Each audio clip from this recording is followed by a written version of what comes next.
Ou a dor nos constrói ou nos destrói. E devemos usá-la jamais para nos destruir, para achar que a vida não tem sentido, para achar que a vida não vale a pena ser vivida. Pelo contrário, apesar de todos os invernos, crises, rejeições, vaias, conflitos, isso faz parte do jogo, faz parte do contrato de risco que é a vida, que não tem cláusulas definidas.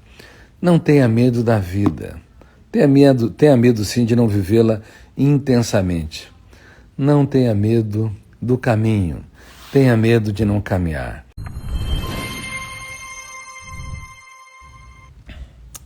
A vida é um contrato de risco, cujas cláusulas mais importantes não estão definidas. Se você tiver medo dos riscos, das vaias, das rejeições, das crises, você está fora do jogo. Porque no jogo da vida, muitas vezes derramamos lágrimas, muitas vezes nos sentimos pequenos e até insuficientes, mas jamais devemos nos curvar à dor. Devemos usar os dias mais dramáticos para construir os pilares da nossa personalidade. Isso faz toda a diferença no que você vai se tornar. E nunca se esqueça que nós devemos olhar para a humanidade e nos sentir filhos da humanidade, filhos dela. Pense acima da sua cultura, da sua religião, pense como ser humano, se sinta como ser humano, pertinente a esta família, porque na essência nós devemos nos amar, porque somos iguais. Nas diferenças, nós nos respeitamos. Assim, se nós aprendêssemos a conhecer os mecanismos que nos levam à construção de pensamentos de maneira tão rápida e complexa, veja bem, eu estou disparando nuvens de gatilho no meu córtex cerebral, eu não sei como eu faço, eu pesquisei isso, teorizei sobre isso, um dos raros pensadores que teorizou sobre isso, e milhares de janelas ou arquivos são abertas em milésimos de segundo, e a âncora da memória vai se fixando em determinadas regiões, e eu vou organizando os dados e construindo cadeias de pensamentos. E você, ao mesmo tempo, está entendendo todas as palavras que eu estou dizendo, os verbos que eu conjugo, as cadeias de ideias. Como você faz isso? Quando você entende minimamente o psiquismo humano, os fenômenos incríveis, intangíveis e rapidíssimos que se opera em nosso córtex cerebral e nas entranhas da nossa mente, você não discrimina. Mesmo um mendigo que perambula pelas ruas, falando sozinho, em surto psicótico, ele é um ser humano tão complexo como uma pessoa listada pela Forbes. Mesmo uma pessoa anônima que nunca teve uma rede social, nunca fez uma reportagem ou esteve em evidência nos meios de comunicação, ele é tão complexo e tão importante como alguém que ganhou um Oscar de melhor ator ou melhor atriz.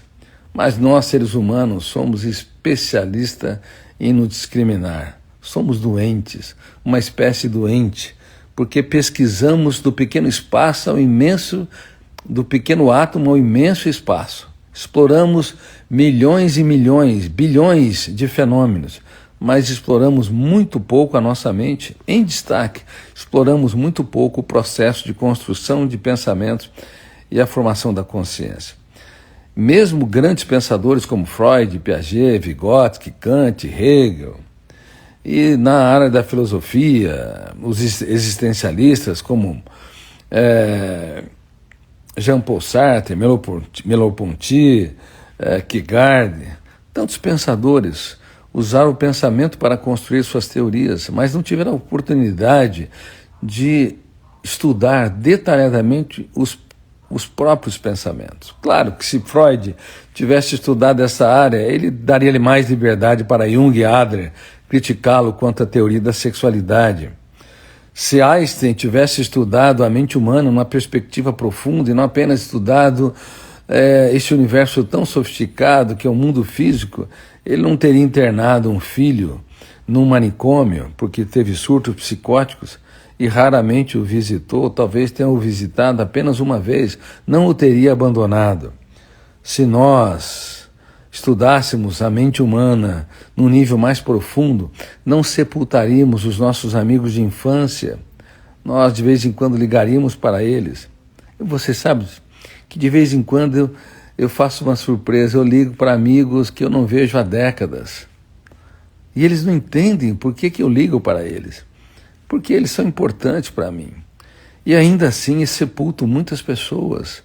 Porque nós temos tendência a anular as pessoas que nós vivemos e não perceber que elas são tão caras. E há muitos filhos, nós estamos se aproximando do Dia dos Pais, e há muitos filhos que sepultaram seus pais vivos, porque não perguntam para eles: papai, quais foram os seus maiores desafios? Quais foram as suas perdas, as suas maiores frustrações, os seus sonhos e os seus pesadelos? Nem perguntam para suas mães. Comemoram dias específicos, mas não penetram em camadas mais profundas de quem amam. E os pais também, frequentemente, nem penetram em camadas mais íntimas dos seus próprios filhos. Sequer perguntam se eles estão dormindo à noite devido à intoxicação digital, ou se sofreram um bullying, ou se tem algum medo que abarca ou encarcera a sua mente, algum pesadelo. Os pais são ótimos para dar broncas, para apontar falhas e dar caminhos para a ética, mas não são garimpeiros de ouro que exploram os tesouros escondidos nos escombros dos seus filhos, ainda que sejam teimosos, irritadiços e tensos. E os casais a mesma coisa. Prometem que vão se amar na alegria e na tristeza, diante de uma plateia, prometem que vão se amar na miséria e na fortuna, nas intempéries da vida, mas muitas vezes mentem ou falam superficialmente, porque no dia a dia, diante de pequenas contrariedades, discutem por bobagens, não sabem elogiar um ao outro, não sabe dizer: olha, de todas as coisas que eu conquistei na vida, você é a melhor delas. Muito obrigado por vocês existirem.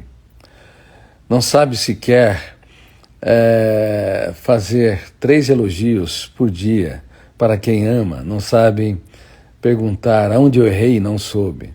São casais que não entendem que o amor começa pela emoção, mas ele só continua se houver admiração. E a admiração só ocorre quando você deixa de apontar falhas e criticar e pressionar e começar a aplaudir quem está ao seu redor. Senão, o amor não vai ser sustentável. Seja profundamente apaixonada pela humanidade. Pense com humanidade. Reitero, nas diferenças nós nos respeitamos de todas as áreas, religiosas, na área cultural, na área política. Os políticos precisam aprender demais. Os políticos precisam aprender gestão da emoção, precisam elevar ao nível de maturidade, porque o radicalismo de direita e de esquerda são sintomas de uma personalidade doente. Só é digno do poder quem usa o poder para servir a sociedade. Por isso a oposição deveria aplaudir projetos da situação que são importantes para a sociedade. E a situação deveria aplaudir projetos da oposição que são fundamentais para a sociedade. Se nós tivéssemos uma visão mais profunda da mente humana, da brevidade da existência, da família humana, do que é ser chamado ser humano, nós ficaremos menos encastelados em partidos e teremos um caso de amor mais profundo com a nossa sociedade e com a humanidade. Um beijo no coração do psiquiatra e escritor Augusto Cury. E eu espero que dezenas de outras milhares possam ouvir esta mensagem, porque vale a pena viver a vida, mesmo quando o mundo desaba sobre nós. Se vocês acharem que vale a pena, convide aos seus amigos para também assisti-la. Um beijo no coração de quem agradece vocês por existirem. A vida é breve e bela, como gotas de orvalho, como eu sempre digo. Daqui a pouco, os primeiros raios solares do tempo vai dissipá-la. Por isso, por favor, Viva uma vida que vale a pena ser vivida. Procure deixar um legado no coração de quem vocês amam. Até breve.